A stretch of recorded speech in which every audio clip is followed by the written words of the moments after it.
Asalamu alaikum mpenzi mtazamaji, karibu katika utabiri wa hali ya hewa wa saa 24 zijazo kuanzia saa 3 usiku huu kutoka mamlaka ya hali ya hewa. Utakuwa nami mchambuzi wako Fakali. Tuanze utabiri wetu kwa kuangalia mifumo ya anga, ambapo mifumo ya anga inaonyesha ongezeko dogo la unyevunyevu katika baadhi ya maeneo ya ukanda wa pwani ya Tanzania.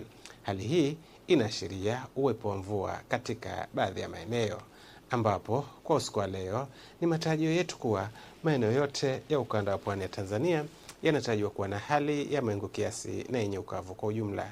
Kwa siku ya kesho, visiwa vya Unguja na Pemba, mkoa wa Tanga, mkoa wa Pwani pamoja na mkoa wa Dar es Salaam tunatarajia kuwa na hali ya mawingu kiasi, mvua nyepesi katika maeneo machache na vipindi vya jua. Na kwa pwani ya kusini katika mikoa ya Lindi na Mtwara hapo kesho tunatarajia kuwa na hali ya mawingu kiasi na vipindi vya jua. Pepo za pwani zinatarajiwa kuvuma kwa kasi ya kilomita 20 hadi 30 kwa saa zikitokea kusini mashariki kwa pwani yote. Hivyo hali ya bahari inatarajiwa kuwa na mawimbi madogo hadi makubwa kiasi. Na sasa tupate viwango vya joto kwa baadhi ya maeneo ya ukanda wa pwani ya Tanzania.